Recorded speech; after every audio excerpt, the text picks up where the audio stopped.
The story begins in Tehran.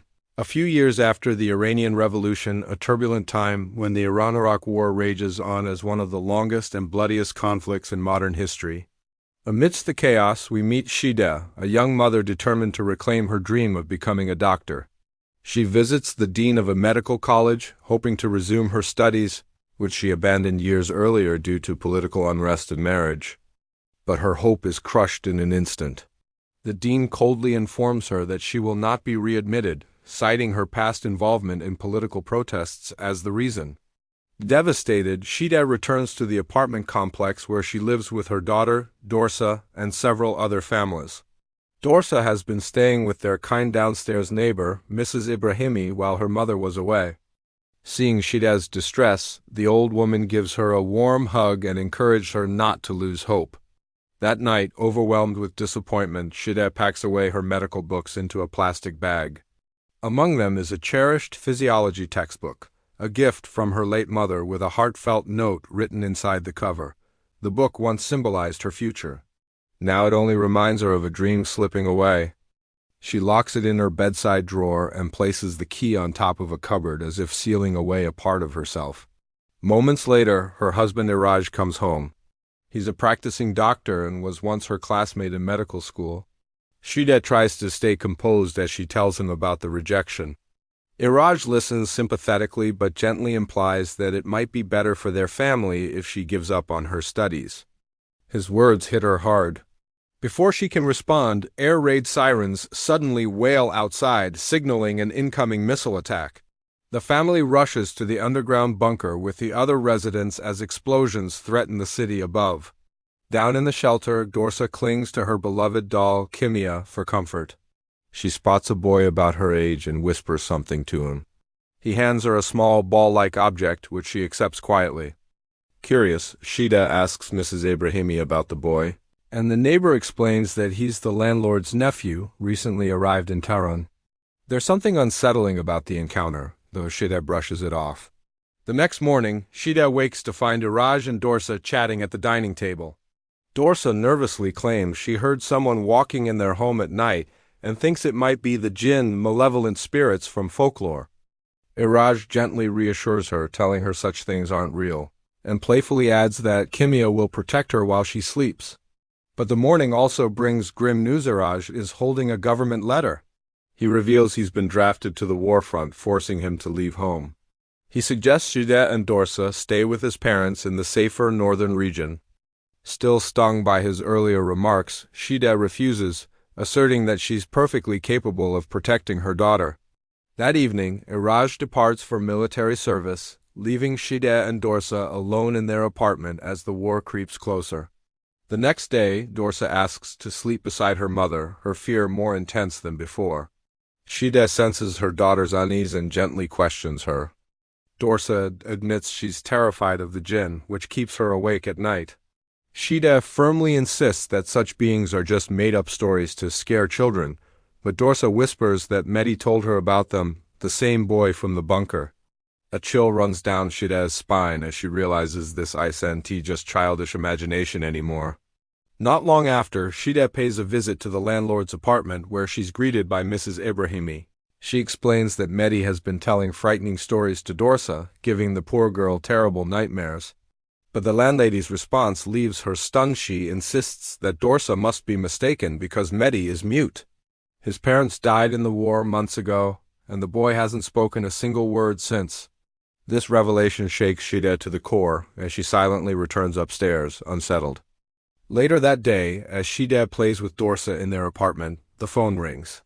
She rushes to answer and breathes a sigh of relief when she hears Iraj's voice on the line. He admits things are tough on the front line but assures her he's holding up. He warns her that multiple missiles have been launched toward Tehran, urging her to flee north to his parents' home for safety. But Shida stubbornly refuses to abandon their home based on rumors. After the call, she tunes into the radio, listening for updates about a possible attack, but she's constantly interrupted by Dorsa's playful energy. At first, Shida tries to ignore her, but when the child keeps pestering, her patience snaps. She angrily throws away Dorsa's doll and scolds her harshly. Moments later, guilt washes over her and she tries to make amends by offering Dorsa an apple. Their lunch is interrupted when the entire building begins to tremble violently. Alarmed, Shide grabs her daughter and bolts toward the stairwell. But Dorsa suddenly breaks away, running back inside to retrieve Kimia, her beloved doll. Seconds later, Shide realizes her daughter isn't following her and sprints back inside. She finds Dorsa unconscious on the floor, checks her pulse, and thankfully discovers she's alive. The girl slowly regains consciousness but breaks down sobbing. She tries to say something, but before she can finish, Nur, their upstairs neighbor, bursts in. A missile has crashed into the building and her father is gravely injured. Knowing Shide once studied medicine, she begs for help. The scene cuts to Shide performing CPR on the old man, desperately trying to save him. But despite her efforts, his breathing stops and he dies in front of everyone. Later, Iranian officials remove the missile casing from the roof. Shide confides in Mrs. Ebrahimi, blaming herself for failing to save the man. But as she heads back inside, she notices a deep crack has formed in her apartment ceiling. Before she can investigate, Dorsa tugs her arm and drags her to her room. Kimia has vanished. Trembling, Dorsa insists that a jinn stole her doll when the missile struck. Shide firmly denies it, repeating that jinn don't exist. She comforts her feverish daughter and lays her in bed before cleaning the apartment late into the night. But the nightmare isn't over. Holding Dorsa in her arms, she suddenly hears Dorsa's voice calling from another room. Shocked, she looks down and realizes she's holding Kimia, not her daughter. She bolts to the front room and finds Dorsa trying to open the door, screaming that a jinn emerged from the crack in the ceiling and took her doll upstairs. Panicked, Shide scoops her up and rushes back to the bedroom. The next morning, strange occurrences continue. Shide searches for her VHS exercise tape, but it's missing. She has no time to dwell on it, as Nur stops by to thank her for helping her father. She explains that the family is moving to Kurdistan, away from the danger. Before leaving, Nur recounts her father's last moments after the missile hit. She says he was completely fine, even talking, before she went to fetch water. When she returned, his face was frozen in terror, as if he'd seen something otherworldly, and then he suddenly collapsed. Shide brushes it off, saying it was probably a heart attack from shock, but doubt lingers in her eyes. That night, Shide's sleep turns into another terrifying nightmare. She sees what looks like Iraj lying next to her, but his face twists, and he begins to strangle her, whispering that he's come to take Dorsa. Gasping for breath, she fights back and breaks free, screaming for help. Mr. and Mrs. Ibrahimi rush in, searching every corner, even under the bed, but there's no one there. Shide insists what she saw was real, her voice trembling with fear. A few days later, while cooking, Shide goes to throw out leftovers and freezes. Her missing VHS tape is sitting in the trash, completely shredded. She immediately suspects Dorsa, but when she steps into the living room, she realizes her daughter has sneaked outside. Heart-pounding, she runs into the hallway and finds Dorsa banging on the upstairs neighbor's door, shouting that the jinn took Kimia inside. Shide scoops her up in a panic and drags her back to their apartment, the dread in her heart growing heavier with each passing moment. After settling Dorsa back into her bedroom, Shide visits Mrs. Ibrahimi, handing over the monthly rent. Their conversation quickly turns serious as the landlady, a devoutly religious woman, claims that Dorsa may be possessed by a jinn.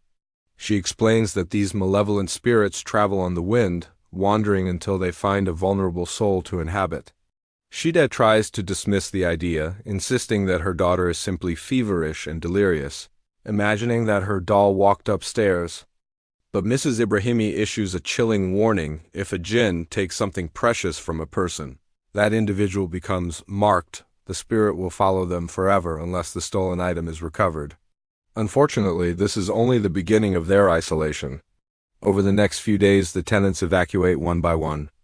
The Ebrahimis leave for Paris to join their son, and soon the entire building is abandoned. Except for Shide and Dorsa, for the first time, Shide starts to doubt her decision to stay. The silence is unnerving. Realizing the danger, she finally decides to pack their belongings and flee north where Iraj's parents live. But Dorsa refuses. She insists they cannot leave without Kimia. ominously declaring that she remains sick forever if the doll isn't found. Cornered by her daughter's stubbornness and growing fear, Shida reluctantly agrees to stay and search for Kimia. She begins turning the house upside down. At one point, she retrieves the key to her bedside drawer and checks the bottom locker.